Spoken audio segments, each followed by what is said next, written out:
बिस्मिल्लाहिर्रहमानिर्रहीम। अस्सलाम वालेकुम स्टूडेंट्स। आज मैं आपको लेसन नंबर 47 पढ़ाने जा रहा हूं।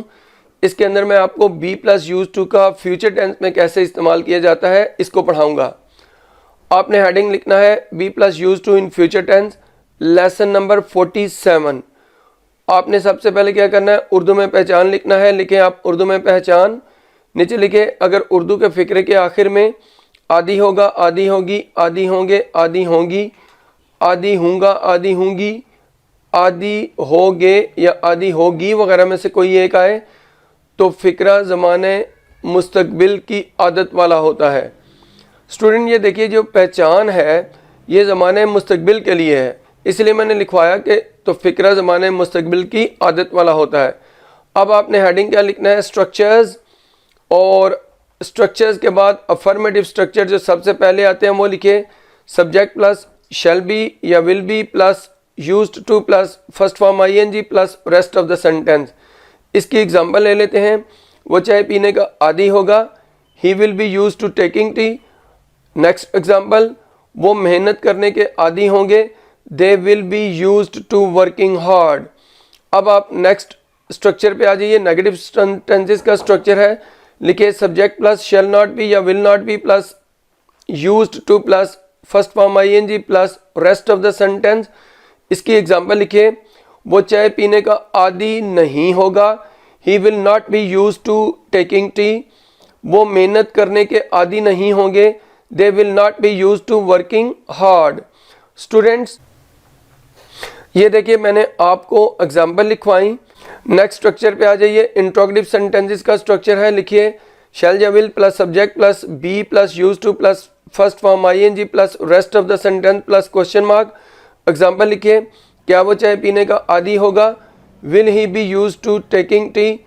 नेक्स्ट एग्जाम्पल, क्या वो मेहनत करने के आदी होंगे, will they be used to working hard. अब ये इंट्रोगेटिव सेंटेंसेस का स्ट्रक्चर और एग्जांपल्स थी। नेक्स्ट स्ट्रक्चर पे चलते हैं डबल इंट्रोगेटिव सेंटेंसेस का।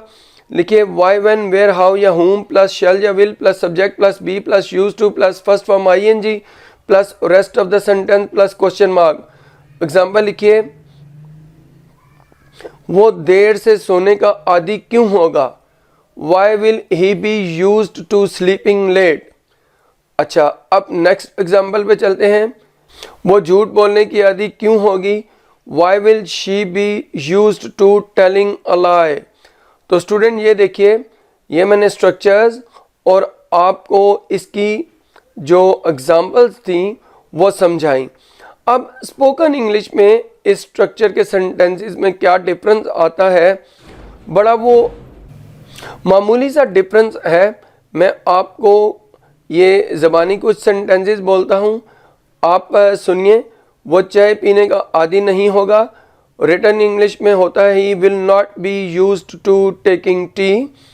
और अगर देखा जाए तो ये स्पोकन इंग्लिश में भी बोला जा सकता है, लेकिन स्पोकन इंग्लिश में ज़्यादातर इसको कैसे हम यूज़ करते हैं आप सुनिए। He won't be used to taking tea, यानी विल नॉट का कॉन्ट्रैक्शन वॉन्ट, WON, T। अच्छा, अब नेगेटिव इंट्रोगेटिव सेंटेंसेस पे चलते हैं। क्या वो मेहनत करने के आदी नहीं होंगे, रिटन इंग्लिश में क्या होगा, will they not be used to working hard. ये स्पोकन में भी गो के बोला जा सकता है, लेकिन स्पोकन में ज़्यादा ये चलता है, आप सुनिए, won't they be used to working hard. तो स्टूडेंट्स ये मैंने आपको ज़बानी सेंटेंसेस बोले, लेकिन ये नेक्स्ट जो दो सेंटेंसेस है आपने लिखना है। ये क्या है, इनमें कंफर्म किया जाता है, कोई बात करके अपने सामने वाले शख्स से उससे कंफर्म करवाया जाता है कि जो मैंने बात की है ये ऐसे ही है ना। तो क्या करते हैं, बात करके बोलते हैं है ना, फिर वो आगे से जवाब देता है। तो ये क्या है आप सुनिए, he will be used to taking tea, वो चाय पीने का आदी होगा। अब है ना इसकी इंग्लिश हमने करनी है क्या, वांट ही क्वेश्चन मार्क। तो देखें वो चाय पीने का आदी होगा, he will be used to taking tea, ये अफर्मेटिव स्टेटमेंट है। और है ना करवाते हुए कॉमा लगा के वांट ही और एंड में क्वेश्चन मार्क लगाते हैं। लेकिन जब स्टेटमेंट पॉजिटिव की बजाय नेगेटिव हो तो फिर है ना कि इंग्लिश कैसे होती है। आप लिखिए they will not be used to working hard, वो मेहनत करने के आदी नहीं होंगे। और सामने वाले शख्स से बोले है ना, तो है ना कि इंग्लिश क्या होगी, विल दे क्वेश्चन मार्क, यानी कॉमा लगा के विल दे और आगे क्वेश्चन मार्क। तो स्टूडेंट्स ये याद रखना है कि जब कंफर्म करवाने के लिए पॉजिटिव स्टेटमेंट बोलें तो कंफर्मेशन के लिए जो क्वेश्चन टैग बोला जाता है वो नॉट के साथ बोला जाता है कंट्रैक्शन में। जो भी हेल्पिंग होता है वर्ब उसके साथ नॉट को मिला के बोला जाता है, जैसे फर्स्ट वाली एग्जांपल में वांट ही। लेकिन जब नेगेटिव स्टेटमेंट हो और है ना कह के कंफर्म करवाना हो तो जो उसी स्टेटमेंट का हेल्पिंग वर्ब होता है उसके बाद आगे सब्जेक्ट को बोल देते हैं, नॉट को कंट्रैक्शन में नहीं लाते। जैसे सेकंड एग्जांपल में विल दे मैंने बोला। अब चलते हैं एक्सरसाइज फॉर प्रैक्टिस के लिए। आपने लिखना है सेंटेंसेस फॉर प्रैक्टिस और ये लिखिए वो फाके करने का आदी होगा, he will be used to storming, STARVING। Next, वो झूठ बोलने का आदी नहीं होगा, he will not be used to telling a lie। क्या वो नमाज पढ़ने का आदी होगा, will he be used to offering prayer। क्या अली कुरान पाक की तिलावत करने का आदी होगा, will Ali be used to reciting the holy Quran।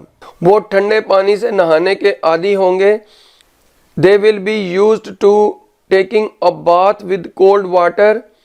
वो गर्मी के मौसम में धूप में काम करने का आदी होगा, he will be used to working in the sun in summer season।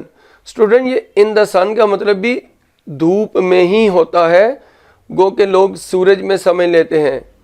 क्या वो दरिया में तैरने की आदी होगी, will she be used to swimming in the river। हम रोज़े रखने के आदी होंगे, we shall be used to keeping fasts। क्या वो सुबह सवेरे उठने का आदी होगा, will he be used to getting up early in the morning। तुम कहाँ रहने के आदी होगे, where will you be used to living। तो स्टूडेंट ये सब कुछ था इस एक्सरसाइज में। अगर आपको ये मेरा लेक्चर पसंद है मेरी वीडियो को लाइक कीजिए, शेयर कीजिए, मेरे चैनल को सब्सक्राइब कीजिए। कोई भी अगर आपकी क्वेरीज हैं मेरे सामने रखिए, मैं आपको जवाब दूंगा, आपको सेटिस्फाई करूंगा। इस वीडियो से इतना ही। अल्लाह हाफिज़।